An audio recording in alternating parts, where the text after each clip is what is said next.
Hello, Aquarius, Sun, Moon, Rising, and Venus signs. Kamusta kayo? Sana po nasa mabuti kayong kalagayan. Welcome back po sa Star Tarot. Kung bago kayo dito, welcome din kayo. Thank you sa inyong support. I truly appreciate it. God bless you all. Aquarius, first message ninyo, death energy. This is one of the, paborito ko, no, na mga energy sa tarot. Kasi death energy represents ending and beginning, no? So, meron kayo ritong mga tatapusin na sitwasyon sa buhay ninyo. You're going to finish up something, you're going to cut something na sitwasyon, tao, bagay, because this is not serving your highest good anymore, no? At gusto ninyong magbago ang inyong sitwasyon for the better. Kaya, kung ano man ito, this is going to bring forth a positive change sa buhay ninyo kasi gusto ninyo ito.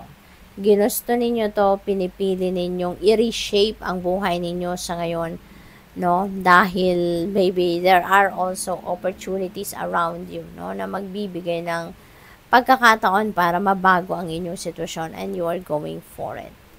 So, depende sa inyong sitwasyon. It could be link sa trabaho, karera, negosyo, relationships, no? At kung ano-ano pa. Depende sa inyong sitwasyon. We have the lovers. Maring merong pagbabago sa inyong sitwasyon sa relationship. Lovers energy, maaaring meron ditong union in marriage. Baka merong mag-aasawa, magpapakasal. Or baka meron ditong magsasama na magle-level up na ng inyong commitment with your person. So, maaaring ganun din ang sitwasyon dyan. We have 3 of Wands. This is good luck and good fortune on your side, Aquarius. So, siswertehin din kayo sa ngayon. Ano man ang balak ninyong gawin, simulan, no? There is swerte. So, you can expect smooth sailing na journey.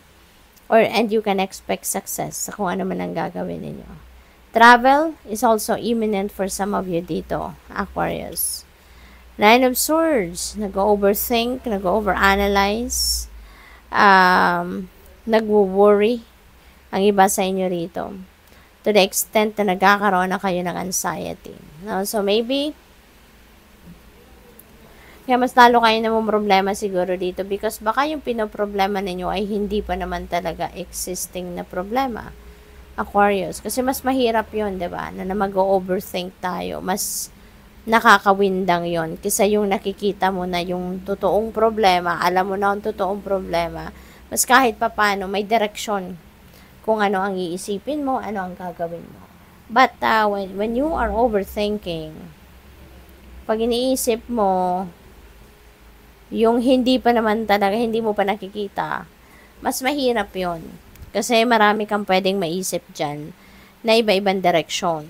'Di ba? So, mas magiging aligaga ka, mas magiging lito ka, 'di ba? So, feeling ko dito, kaya kayo nahihirapan masyado. Lalo kayong malalim ang worry dito. Kasi nga, maybe this is not existing yet. Kung naman ang problema dito, maybe this is not existing yet, no? So, be present in the here and now, Aquarius.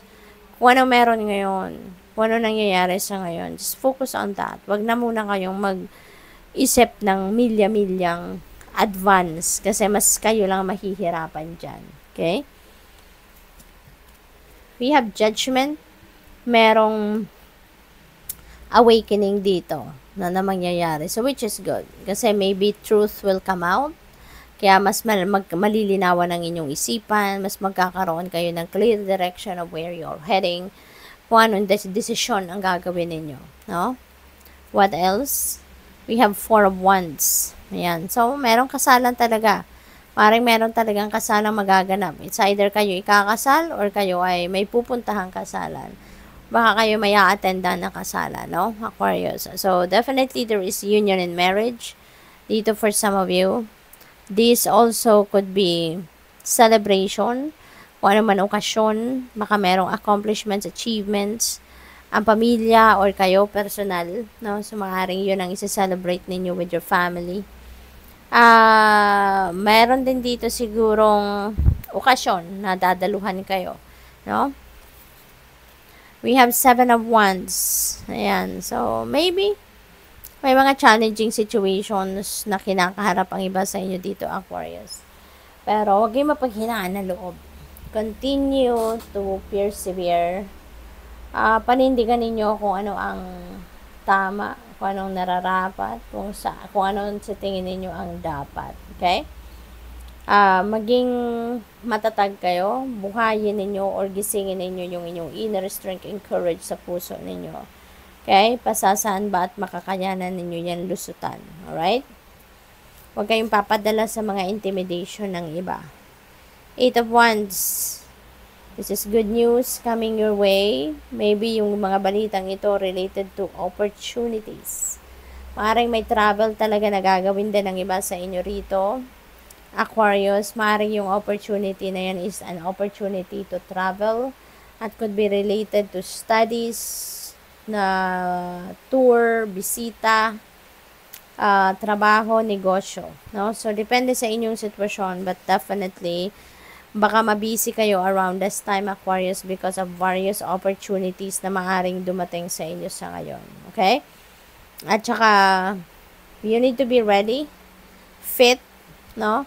Hindi lang ready, kundi fit and ready talaga kayo for whatever possible na mangyari. Kasi maraming opportunity ang maaaring kumatok sa inyo sa ngayon that might require you to take action right away. So, kailangan handa kayo. Kailangan physically, mentally, emotionally fit and ready kayo for anything, no? Para makapag-desisyon kayo agad, makapag-isip kayo agad, no? Ng tama at malinaw at makakabuti para sa inyo. So, good luck. Thank you for watching. Love and light. Namaste.